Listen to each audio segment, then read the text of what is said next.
So the big news is Dan Hurley turns down the Lakers. Now what do the Lakers do?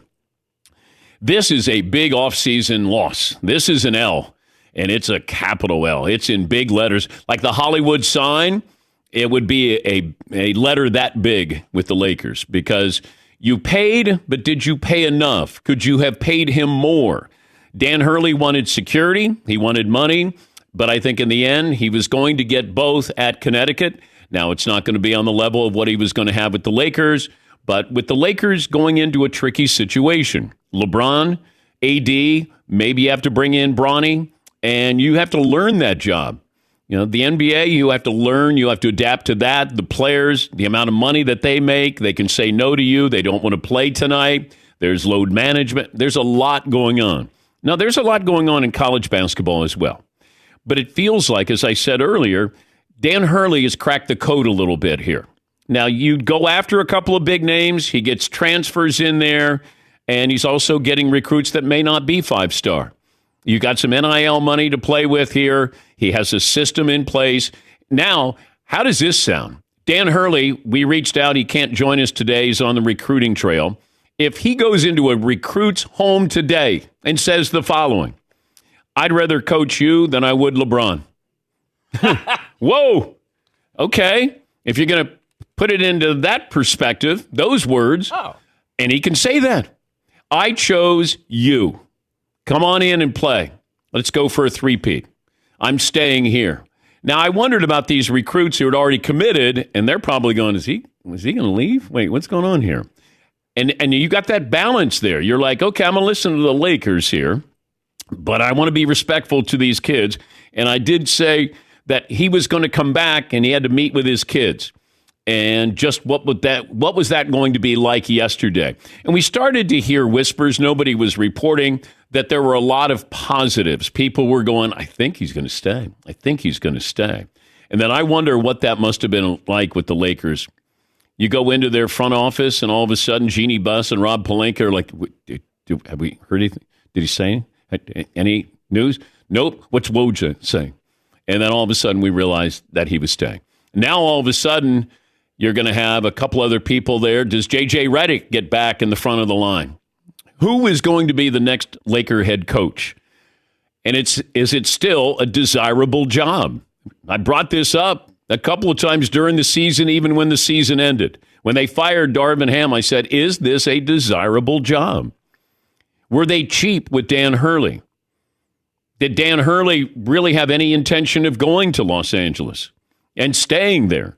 So a lot of things are still there and questions to be answered, and hopefully we'll get a chance to talk to Dan Hurley when he's done on his recruiting trail. But I don't blame him. I'd be out today, and I would be there. I'd go in with a UConn warm-up jacket on and say, here I am. I'm coming here to get you. I'm not coaching LeBron. I'm coaching you.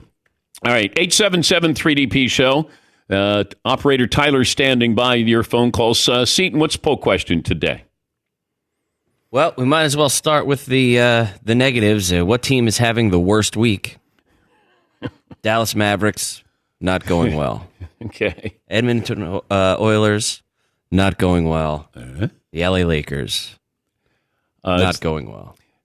This is the Lakers. I mean, this is a hit to the franchise. You got the Celtics on the verge of surpassing the Lakers with NBA championships. Dallas, I didn't think they were going to win this series. Edmonton, I didn't think they were going to win this series. The Clippers got a new building, and the Lakers got nothing. It's a hit. It's a hit to one of the storied franchises in all of sports there. Dan Hurley turned you down. If you fire somebody, usually you fire somebody who you want to hire. That's usually kind of a common theme with owners or GMs. Like, all right, we're going to fire that guy because we're going to hire that guy. If Dan Hurley came out of nowhere, or at least last week, but then Woj said he was the top guy, so they kept this quiet the entire time. And I always thought that this was a little flirtation there. That Hurley has to be like, hey, Dad, the Lakers are interested in talking to me. Oh, okay, we should explore it, because he was still waiting for his contract that he signed in 2023 to be ripped up, and he got a new deal. And I thought maybe this is just all right, if you guys aren't interested in giving me what I want, the Lakers are interested in me. And then all of a sudden the Lakers go, wait, you're interested in us? Now, I don't know if this is how it played out. But in my mind, I'm thinking, Dan Hurley wants to stay on the East Coast. He wants to get paid. He wants to go for a three-peat. I got this figured out. I got my system. I love the area. My wife wants to stay here. My parents are here. And it'd be nice if I got my contract ripped up so it would be commensurate to somebody who's won back-to-back titles. Okay. And then all of a sudden your agent may say, hey, I could ask the Lakers if they're interested. Okay. Yeah, can't hurt anything. Maybe give us a little leverage. And then the Lakers all of a sudden go, hey, are you interested? Yeah, I'll talk to you. Wait, he's interested. Now all of a sudden we got a little bit more going on there. Sometimes you're in a relationship, you don't know, I don't love you, but you love me. I guess I can love you. How much are you going to pay me? And then all of a sudden I'm going, you better get up there to Monty Williams numbers. You better get to $13 million a year. You can't go all in and then go, no, we're not going to go all in. We're not going into the deep end here. Okay, I'm not giving you Steve Kerr money. I got that. We're not going to give you Pop money, Eric Spoelstra money. Okay. Where do I fit in there? Well, Monty Williams is making $13 million to coach the Pistons to the worst record in basketball. How about we start there? How about you give me a little more than Monty Williams? How about $14 million a year? How about you give me the security? You give me, 7 years, $100 million. How's that? Then you got me. You got me. Now we make the headlines. We're back. We're going to change the system here. I'm going to make the Lakers better. Then all of a sudden you're going, we were thinking, I don't know, maybe we give you a little more than $10 million a year. Now, I know that's a lot of money. But did money play a role? They always say, no, it wasn't about the money. And then it's about the money. In this situation, I don't think it was, because I do think Dan Hurley wanted to stay at Connecticut.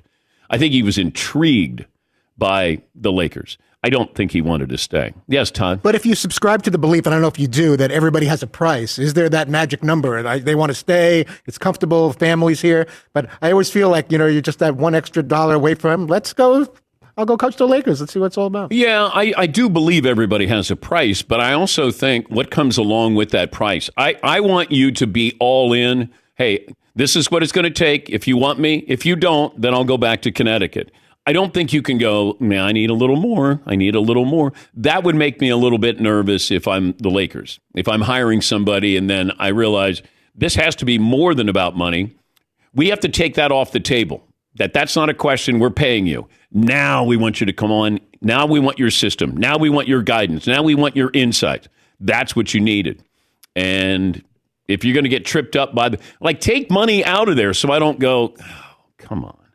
They're going to give me 6 years, $70 million contract. That's $8 million less than Monty Williams. Mike, what are you doing? Can't do that.